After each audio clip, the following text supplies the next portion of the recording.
How are you doing? I hope and I trust you're good. I want to talk about something this morning, and it's about the issue of faith. I don't mean the part or the aspect of your life where you are right now, and then somehow it feels like you are giving up already on your faith. Somehow it feels like you're already accepting life the way it's bounced on you.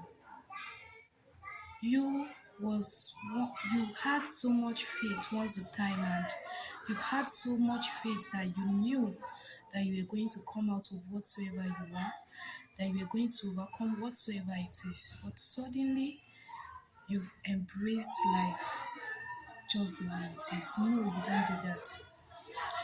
Well, I'm speaking from experience. I've always been in a situation where I had this so much faith that God must come true for me. I always tell God, God, it is you and it is you. It is nobody else. I tell God, you add no sorrow to the gift of joy. And then I state it and I tell God, this must turn around because this is a gift to my life, this is a gift to my family. And then this is an added sorrow. This situation I'm seeing around it happens to be a sorrow that surrounds it. It happens to be a pain, something that puts everyone on emergency, on pain, on strike, on spending, and the rest of it. And I told God, you are going to turn this around. Then, whenever you speak to me concerning it, or whenever it comes up, I have this so much faith, this so much finality that God is gonna do this. But with time, there came a time where I just began to accept it like that.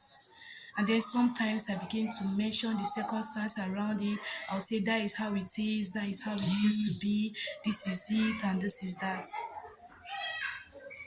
That period when I began to define it the way the situation happens to be physically, the way any normal human will say this is it, that situation began to manifest, began to bear fruit that is not good to bear.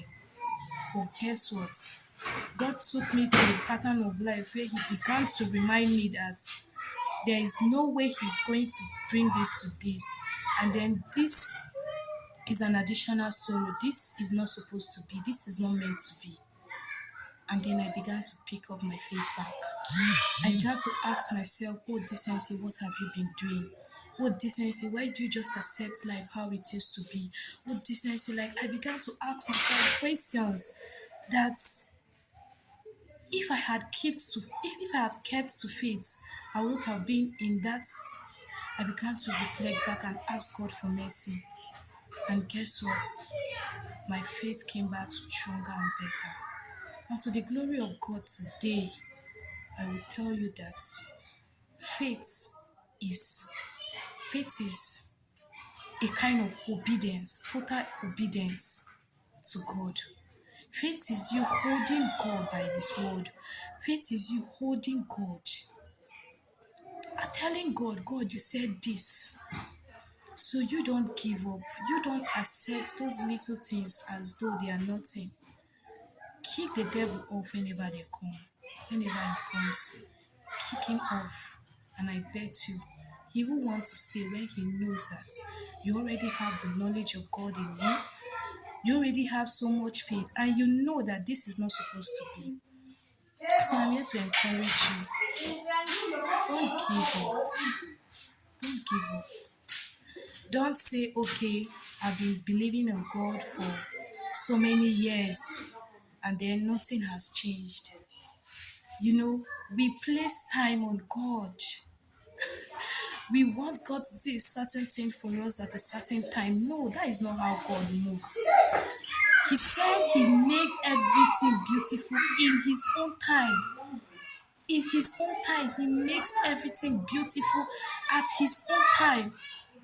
So your time is not God's time. And remember, God is never late. And whenever God comes late, where you feel like God is coming late, He comes big. Keep your faith intact in God. Because there is no other Savior on this earth and beyond that I know or have heard of. It's just Him. I pray that this word will bless your hearts. I pray that this word will rekindle your faith. This word will revive your life. My encouragement for you, my advice for you today is keep on holding on God's words. His promises are sure and He can never fail. There is no how God is going to fail, except He wants to use that. But God never fails. He's still the God of Abraham, Isaac, down to Moses, to David, and even in our time, He has not changed. And He's not going to change because of that situation surrounding you. So keep trusting and keep your faith alive. Don't allow the devil to whisper one or two things in your ear and you feel like, oh, that's true. That's really true. That's really true. God will not come true for me. Let me just leave it and look for other alternative. No. The best alternative remains God. Be strong and have a nice day. Bye.